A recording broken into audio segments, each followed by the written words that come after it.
Hello student, তোমরা যারা ক্যালকাটা ইউনিভার্সিটির আন্ডারে থার্ড সেমিস্টারের ছাত্রছাত্রী আছো এবং তোমাদের রাষ্ট্রবিজ্ঞান সাবজেক্টটা মাইনর সাবজেক্ট হিসাবে আছে, তোমাদের জন্য আজকে ক্লাসটা খুবই গুরুত্বপূর্ণ। আজকে ক্লাসে তোমাদের 100% কমনযোগ্য সাজেশান নিয়ে আলোচনা করব। তোমাদের পেপারটার নাম হচ্ছে পলিটিক্যাল থিওরি ফান্ডামেন্টাল কনসেপ্ট। কি বললাম? পেপারের নাম হচ্ছে পলিটিক্যাল থিওরি ফান্ডামেন্টাল কনসেপ্ট। এই পেপারটা কাদের পড়তে হবে? এই পেপারটা তোমরা যারা অনার্সের স্টুডেন্ট আছো, ভালো করে শুনবে, তোমরা যারা অনার্সের স্টুডেন্ট আছো, কোনো সাবজেক্টে অনার্স আছে, এটা তোমাদের মাইনর 2 পেপার। এবং তোমরা যারা জেনারেল কোর্সের স্টুডেন্ট আছো, তোমাদের এটা কিন্তু মাইনর 1 পেপার। ঠিক আছে, ভালো করে মাথায় রাখো, যারা অনার্সের স্টুডেন্ট আছো এটা তোমাদের মাইনর 2 পেপার, এবং যারা তোমরা এমডিসি কোর্সের স্টুডেন্ট আছো তোমাদের এটা মাইনর 1 পেপার। এবার এই পেপারের কোয়েশ্চেন প্যাটার্নটা প্রথমে বুঝে নাও। এখানে তোমরা গত বছরের কোয়েশ্চেন দেখলে বুঝতে পারবে, সেখানে 20 নম্বরের প্রশ্ন 2টো দেওয়া হয়েছিল, 10 নম্বরের প্রশ্ন 2টো দেওয়া হয়েছিল এবং 5 নম্বরের প্রশ্ন 3টে দেওয়া হয়েছিল। অর্থাৎ মডিউল 1 থেকে একটা 20 নম্বরের প্রশ্নের অ্যান্সার করতে হবে, মডিউল 2 থেকে একটা 20 নম্বর প্রশ্নের অ্যান্সার করতে হবে, এবং মডিউল 1 থেকে একটা 10 এবং মডিউল 2 থেকে একটা 10, এবং দুটো মডিউল মিলিয়ে 3টে 5 নম্বরের প্রশ্নের অ্যান্সার করতে হবে। অর্থাৎ টোটাল তোমাদের 75 নম্বরের পরীক্ষা, 2টো 20, 2টো 10 আর 3টে 5। এই হচ্ছে তোমাদের কোয়েশ্চেন প্যাটার্ন। এবারে মডিউল 1 থেকে দেখো, মডিউল 1 থেকে তোমরা 10 নম্বর এবং 20 নম্বরের জন্য যে প্রশ্নগুলো তৈরি করবে দেখে নাও। একটা বিষয় এখানে বুঝিয়ে দিই তোমাদের, যে এখানে দেখো এই যে লেখাগুলোর মানে বোঝো, যে এখানে 20 নম্বরে এই প্রশ্নটা গতবারে অর্থাৎ 2024-এ এসেছে। তার মানে এটা, এই যে প্রশ্ন সার্বভৌমিকতা সম্পর্কে একত্ববাদী ধারণা, এইবারে তোমাদের কিন্তু আর মানে 20 নম্বরে আসবে না, এইগুলো হচ্ছে তোমাকে 10 নম্বরে তৈরি করতে হবে। আবার যেগুলো গতবারে 10 নম্বরে এসেছিল সেগুলো এবারে তোমাকে একটু বড় করে অর্থাৎ 20 নম্বরে তৈরি করতে হবে। আশা করি এই বিষয়টা বুঝতে পেরেছো। এবং বাকি যেগুলো স্টার দেওয়া আছে এগুলো হচ্ছে মোস্ট ইম্পর্টেন্ট প্রশ্ন। তাহলে এবার সাজেশানটা তোমরা কিভাবে বুঝবে, বুঝে গেছো। তাহলে এবার দেখে নাও, মডিউল 1 থেকে যে প্রশ্নগুলো তোমরা তৈরি করবে 10 নম্বর এবং 20 নম্বরের জন্য। প্রথম প্রশ্ন, সার্বভৌমিকতার একত্ববাদী ধারণাটি আলোচনা করো। পরের প্রশ্ন, রাষ্ট্র সম্পর্কিত আদর্শবাদী তত্ত্বটি সমালোচনা সহ লেখো। পরের প্রশ্ন, আইন কাকে বলে, আইনের উৎস। এই প্রশ্নটা তোমাদের এবারে পরীক্ষায় অতি অবশ্যই আসবে। তারপরে রাষ্ট্রের ধারণাটির বিবর্তনের ওপর টিকা।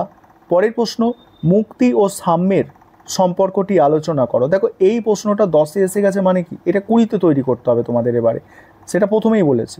তারপরে সার্বভৌমিকতার বহুত্ববাদী তত্ত্বটি আলোচনা করো। নেক্সট, ব্যক্তির স্বাধীনতা বলতে কী বোঝো, ব্যক্তির স্বাধীনতার রক্ষা কবচ। নেক্সট, ক্ষমতা কাকে বলে, ক্ষমতার উৎস উল্লেখ করো এবং ক্ষমতা কর্তৃত্বের মধ্যে সম্পর্ক। এটা তোমাদের 10-এ তৈরি করতে হবে এবারে।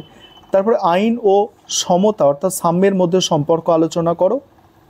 তারপরে রাষ্ট্রের অপরিহার্য উপাদান, রাষ্ট্রের অপরিহার্য উপাদান বলতে এখানে রাষ্ট্রের বৈশিষ্ট্য আলোচনা করতে হবে। এটা 10-এ পড়েছে, এটা 20-র জন্য এবারে তৈরি করে রাখতে হবে। মডিউল 2 আলোচনা করব। তার আগে যে বিষয়টা তোমাদের বলার আছে, তোমাদের জন্য থার্ড সেমিস্টারে অনলাইন কোচিং ক্লাস শুরু হয়ে গিয়েছে। তোমরা যদি পলিটিক্যাল সায়েন্স মাইনর সাবজেক্টটা কেউ পেড ব্যাচে অ্যাডমিশান নিতে চাও, নিচে যে নম্বর দেখতে পাচ্ছ এই নম্বরে যোগাযোগ করে পেড ব্যাচে অ্যাডমিশান নিতে পারো। দেখো মডিউল 2, দেখো মডিউল 2 হচ্ছে স্বাধীনতা। প্রথম প্রশ্ন, যেটা বড় প্রশ্ন আর কি, 10 এবং 20-র জন্য তোমাদের তৈরি করতে হবে। স্বাধীনতার মার্ক্সীয় ধারণাটি ব্যাখ্যা করো। তারপরে দেখো ডেভিড হেল্ডকে অনুসরণ করে গণতন্ত্রের প্রকারভেদ, এটা হচ্ছে 20 নম্বরে পড়ে গেছে, এবারে 10-এ আসতে পারে। তারপরে রাজনৈতিক আনুগত্য সম্পর্কিত বারকারের ধারণা, এটা 10-এ এসেছে, এবারে 20 আসার সম্ভাবনা আছে। তারপরে স্বাধীনতা বলতে কী বোঝো, স্বাধীনতার বিভিন্ন প্রকারগুলি বর্ণনা করো। নেক্সট, কর্তৃত্ববাদের অর্থ ও বৈশিষ্ট্য আলোচনা করো। পরের প্রশ্ন আছে, টি.এইচ. মার্শাল কীভাবে নাগরিকত্বের সংজ্ঞা দিয়েছেন। তারপরে জাতীয় নাগরিকত্বের ধারণাটি ব্যাখ্যা করো। পরের প্রশ্ন, অধিকারের সংজ্ঞা, অধিকারের বিভিন্ন তত্ত্ব আলোচনা করো। নেক্সট আছে দেখো, ন্যায় বিচার সম্পর্কিত জন রলসের তত্ত্বটি আলোচনা করো। পরের প্রশ্ন, তুমি কি মনে করো গণতন্ত্র ও কর্তৃত্ববাদ পরস্পর বিরোধী ধারণা? তোমার উত্তরের সপক্ষে যুক্তি দাও। আর তারপরের প্রশ্ন, নাগরিকতার উদারবাদী তত্ত্বটি সমালোচনা সহ লেখো। এবার 5 নম্বরের জন্য যে প্রশ্নগুলো আছে, দেখো 5 নম্বরের একটু বেশি প্রশ্নই এখানে দেওয়া আছে, তবে যেগুলো মোস্ট ইম্পর্টেন্ট সেগুলো কিন্তু স্টার দিয়ে চিহ্নিত করা আছে।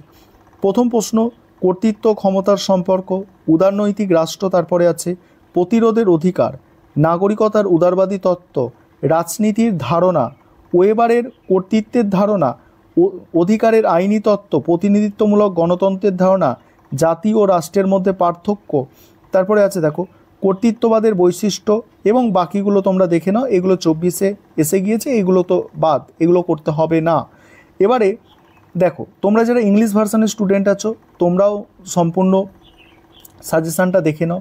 আমাদের ইংলিশ ভার্সানে কেবলমাত্র স্টাডি মেটেরিয়াল তোমরা পারচেস করতে পারবে, আমাদের ইংলিশ ভার্সানে কোনো ক্লাস কিন্তু প্রোভাইড করা হয় না। দেখো তোমাদের সম্পূর্ণ ইংলিশ ভার্সানেও সাজেশান